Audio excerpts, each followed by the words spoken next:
Hello viewers, আসসালামু আলাইকুম। Welcome back to my channel another video. আজকে কোনো প্রকার স্টিমার ছাড়া সফট জুসি মোমো বানানো হবে, আর সেটাই আপনাদের সাথে শেয়ার করব। সাথে থাকছে নেপালি অথেন্টিক রেসিপির দুইটা ভিন্ন স্বাদের চাট। সো ভিউয়ার্স, মোমো তৈরি করতে হলে কিন্তু আগে আপনাকে পারফেক্ট ডো তৈরি করতে হবে, আর পারফেক্ট ডো তৈরি না করতে পারলে কিন্তু আপনার মোমোর যে পারফেক্ট শেপটা আপনি দিতে চাচ্ছেন সেটা হবে না। তো যাই হোক, আজকে আমার পছন্দের মোমোটা অবশ্যই আম্মুর হাতে তৈরি হবে। আর ফার্স্টে চিকেনটা রেডি করা হবে। তো চিকেন রেডি করার জন্য এখানে রসুন কুচি, পেঁয়াজ কুচি, কাঁচামরিচ কুচি, সয়া সস এগুলো নিয়ে নেওয়া হয়েছে। আর নেওয়া হয়েছে 2 পিস বড় সাইজের চিকেন, হাড় ছাড়া। তো এই হাড় ছাড়া চিকেনটাকে এখন খুব ভালোভাবে ছুরি দিয়ে কিমা করে নেওয়া হচ্ছে।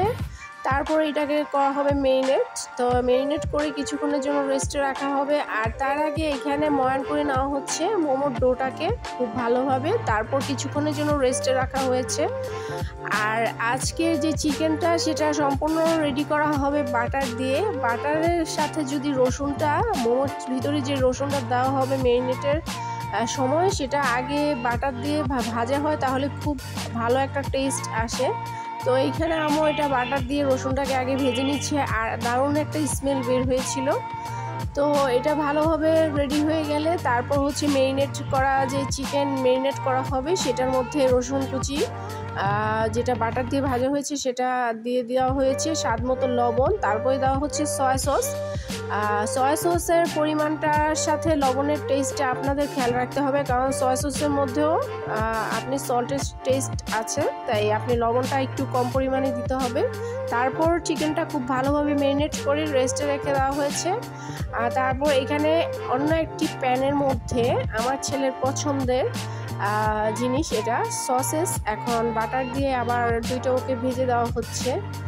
তারপর যদিও ওর স্পাইসি সসেসটা খুব পছন্দ। আর এইদিকে আম্মু এখন মোমোর ডোটা একদম পারফেক্ট শেপ করে খুব সুন্দর করে একে একে অনেকগুলো ডো তৈরি করে ফেলেছে, আর শেপ তৈরি করে ফেলেছে। এখন আম্মু এটার ভিতরে যেই ম্যারিনেট করা চিকেনটা আছে সেটা দিয়ে একটা একটা করে সুন্দর সুন্দর করে শেপ করে নিচ্ছে। আর আমার দেখতে ভীষণ ভালো লাগছিল যে এত ঝটপট আম্মু কিভাবে এই জিনিসটা তৈরি করে ফেলছে। তো অনেক আছে মোমো, এগুলোকে স্টিমার ছাড়া স্টিম করা হবে। চুলার মধ্যে গরম পানি ফুটিয়ে তার উপর এই জালিটা দিয়ে আম্মু একে একে সবগুলো মোমো দিয়ে দিয়েছে। আর মোমোগুলো খুব দ্রুতই কিন্তু হয়ে গিয়েছিল। আর এইখানে খেয়াল রাখতে হবে যে পানিটা ভালোভাবে একদম ফুটলে তারপর হচ্ছে এই জালিটা বসাতে হবে। আর এইখানে যে চাটনিটা দেখছেন এটা হচ্ছে নেপালের অথেন্টিক একটা রেসিপি দিয়ে আম্মু এই দুইটা চাটনি নিজে বানিয়েছে। টেস্টটা কিন্তু দারুণ ছিল। আর এই চাটনিগুলোর রেসিপি আর ডোটার রেসিপি অন্য আরেকটি ভিডিওতে আছে, আপনারা দেখে নিতে পারেন। আর আজকের মতো এখানে বিদায় নিচ্ছি, দেখা হবে পরবর্তী ভিডিওতে। আল্লাহ হাফেজ।